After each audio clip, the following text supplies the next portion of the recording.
Well, hi everyone. Welcome back to another episode of Planning for Retirement. We have kind of an interesting question I today. do have an interesting question, and I'm Elyse. Hi, Elyse. So glad you're here. My name's Scott Nelson. um, I have a question. Someone keeps telling me or asking, but should I buy gold and silver? Should I invest in gold and silver? I don't know what to answer to them, so I thought I'd ask you on our podcast. Yeah, so this is an interesting thing. So one of the benefits of working with someone like myself is I'm old enough to have seen this happen several times. The last time gold and silver were at the levels they are today was in 2012. So if we think back on our history, we had just had a big market correction, in 2008, 9 real Yes. estate bubble, mortgage loan thing broke. Markets biffed it again, and people were looking for a safe haven to put their money into.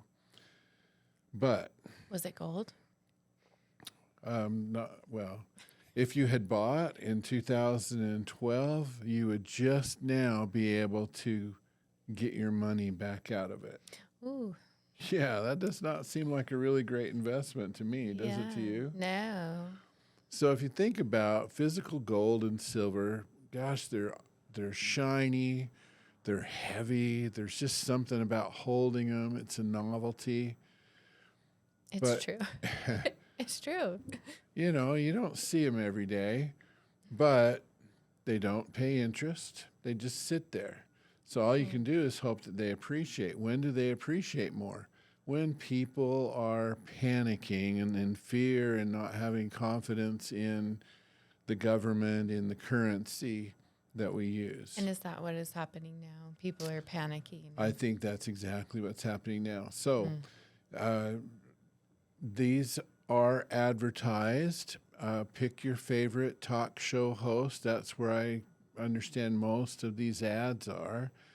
So whatever your political bias are just going to be, fanned by whatever the talk show host is talking about to fan those flames of panic in you.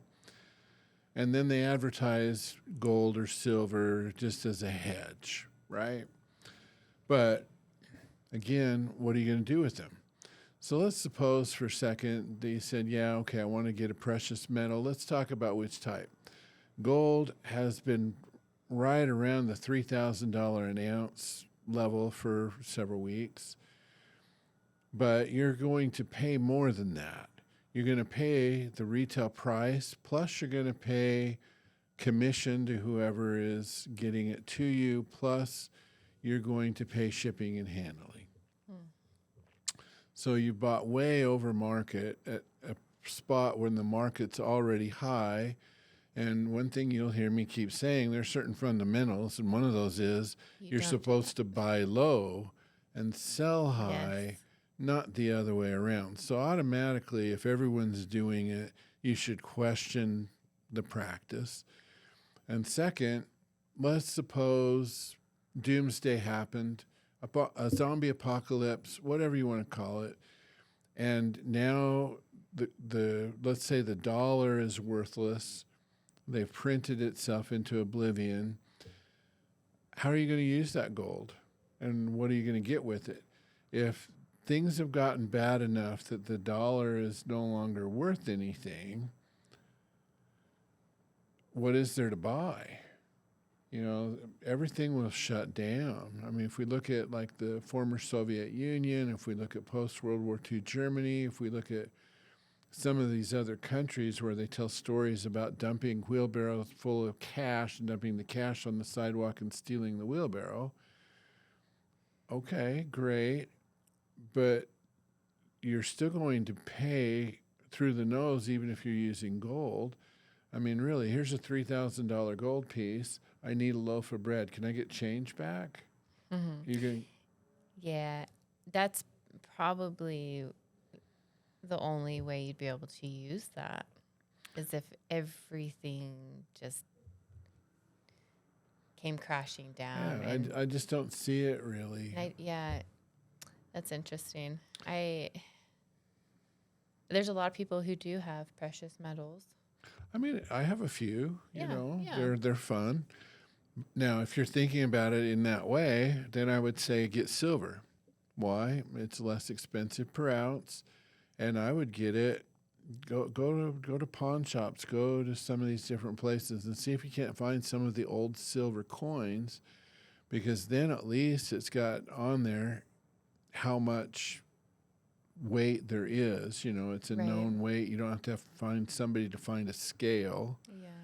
and try to figure it out. And it's a small enough denomination, if you will, value that Yeah. you can maybe trade things for it. But we're just not set up that way.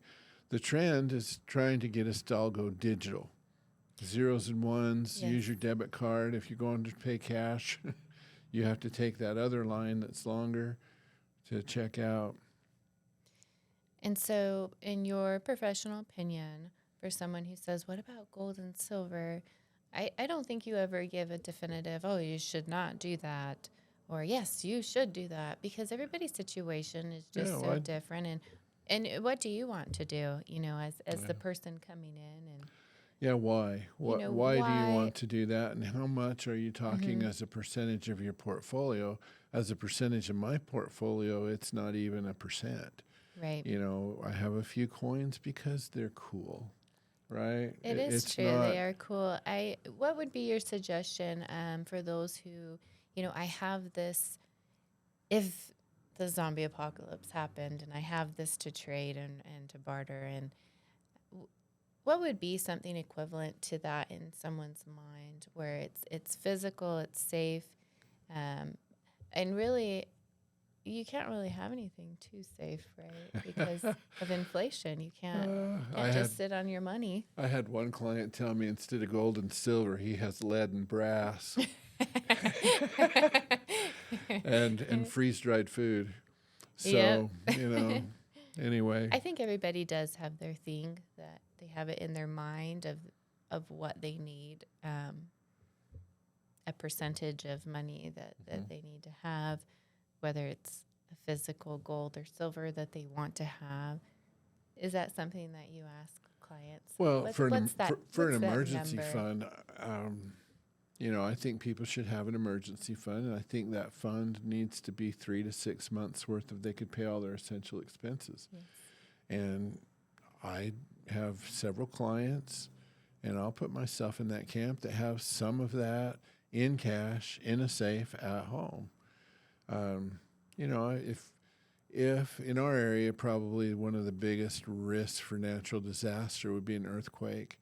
And so let's just say, for whatever reason, earthquake or what have you, there's a big power outage. I remember as a junior high school student, we had a massive late March snowstorm, and it was just a wet, sticky, heavy snow, and it pulled power lines down everywhere. Wow.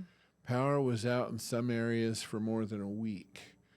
And okay, think about that today. If we had power out for more than a week. As everything's trying to go digital. Yeah. Well, the cash registers won't work at the store. Things are, if it's like that, roads might be closed, who knows what, but if you have some cash, even if the ATM doesn't work, you have some cash at your house and you can go get some Or like essentials. your friend, you have some food storage. Yeah. I'm not going to be ever classified as the world's biggest prepper by any stretch, but, even the government, I forget the acronym now, FEMA, suggests that people have food and water in their house to last for 3 or 4 days. If it's a disaster, emergency services had the same disaster, and it's going to take a long time for them to actually get to you and get where you need to be. But gold and silver, like I say, they don't make any money in and of themselves. It's only through appreciation. We're not geared as an economy right now to utilize them in trade. It's not like they have a scale there at the register and you can put gold nuggets on there to see how much weight there is and a chart for what the price is. No, they don't even want me handing them cash at most places. Yeah, so not. I just don't see a scenario where that would really be a significant benefit to you long term. I mean, if you're thinking, well, I want all my money in that because some other country's going to take us over, and at least if I have it as gold and silver, then I can exchange that for the new currency down the road. But even then. Yeah. Well, thanks for answering the question.